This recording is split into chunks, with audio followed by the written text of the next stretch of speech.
In this video we will discuss history of behaviorism के behaviorism की history क्या है. Behaviorism किस तरह से स्टार्ट हुआ. Behaviorism started as a reaction against introspective psychology in the 19th century, which relied heavily on first-person accounts. J.B. Watson and B.F. Skinner rejected introspective methods as being subjective and unquantifiable. These psychologists wanted to focus on observable, quantifiable events and behavior. They said that science should take into account only observable indicators. They helped bring psychology into higher relevance by showing that it could be accurately measured and understood, and it was not just based off opinions. अब behaviourism जो है वो कैसे start हुआ था. एक जो introspective psychology थी 19th सेंचुरी में, उसके अगेंस्ट जो है ना वो एक रिएक्शन था. J.B. वॉटसन और B.F. स्किनर ने इंट्रोस्पेक्टिव मेथड्स को रिजेक्ट कर दिया था. उन्होंने कहा कि ये सब्जेक्टिव हैं और अनक्वांटिफाइबल हैं. उन्होंने कहा कि हमें फोकस करना चाहिए ऑब्जर्वेबल क्वांटिफाइबल इवेंट्स पे, और उन्होंने ये भी कहा कि साइंस जो है उसको ऑब्जर्वेबल इंडिकेटर्स जो होते हैं उनको अकाउंट में लाना चाहिए. मतलब उन्होंने ये कहा कि उन्होंने साइकोलॉजी को एक तरह से इस तरह हेल्प की कि उनको साइकोलॉजी को हायर रेलिवेंस में लाए, ये शो करके कि ये एक्यूरेटली मेजर्ड होती है और अंडरस्टूड होती है, और ये सिर्फ ओपिनियन से बेस नहीं करती साइकोलॉजी. तो जो वाटसन और स्किनर थे, उनकी बात की जा रही है अब. Watson and Skinner believe that if they were given a group of infants, the way they were raised and the environment they put in would be the ultimate determining factor for how they reacted, not their parents on their genetics. अब जैसे हमने पहले पढ़ा कि behaviourism में ये होता था कि जो इन्वायरमेंट है वो हमारे बिहेवियर को इन्फ्लुएंस कर रहा है.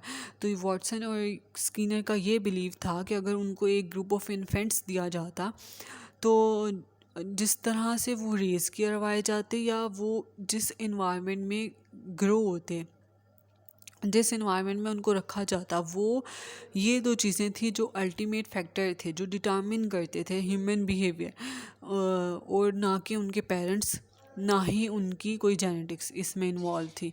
अब इसमें जो एक है पावलोव्स डॉग्स एक्सपेरिमेंट, वो बहुत फेमस है. वो बिहेवियरिज्म को किस तरह से एक्सप्लेन करता है वो हम पढ़ते हैं.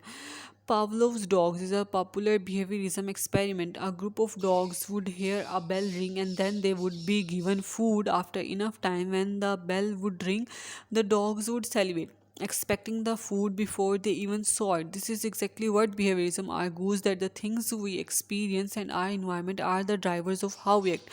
अब Pavlov's dogs का experiment क्या था कि एक ग्रुप ऑफ डॉग्स को जब घंटी की आवाज़ सुनाई देती थी तो तब उनको जो है ना खाना दिया जाता था. अब कुछ इस दिन तक इसी तरह से रेपिटेशन होती रही कि जैसे बेल रिंग होगी तब उनको डॉग्स को खाना मिलेगा.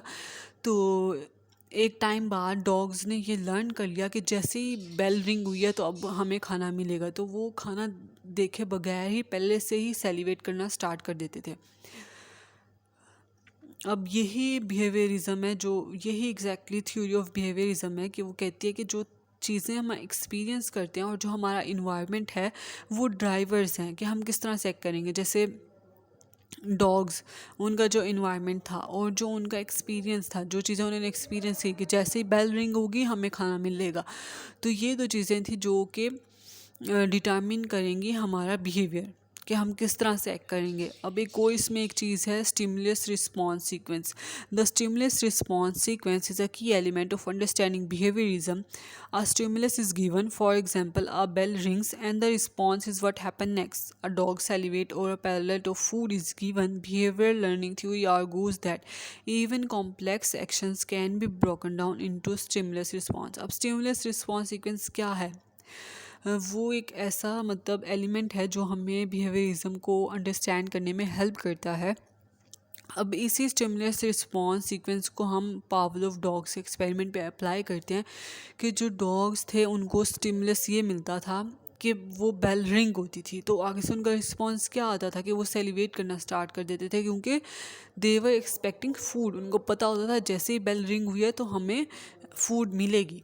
तो ये था स्टिमुलस सीक्वेंस रिस्पॉन्स. अब हिस्ट्री में ये दो नाम हैं, J.B. वॉटसन और B.F. स्किनर. ये फिर उनका बिलीफ क्या है कि उनको अगर ग्रुप ऑफ इन्फेंट्स दिया जाए तो वो उनका ये बिलीव है कि जो इन्फेंट्स हैं वो उनका जो बिहेवियर है वो किस तरह इन्फ्लुएंस होता है, उनका बिहेवियर उनके इन्वायरमेंट पे डिपेंड करता है और वो किस तरह से रेस किए गए हैं, ये दो चीज़ें हैं। और पावलो डॉग्स का एक्सपेरिमेंट है कि वो बेल रिंग होती थी तो वो सेलिब्रेट करते थे और वो एक्सपेक्ट करते थे कि फूड आएगी। लास्ट में स्टिमुलस रिस्पॉन्स सीक्वेंस है जो कि इस पावलो डॉग्स एक्सपेरिमेंट पे अप्लाई होता है।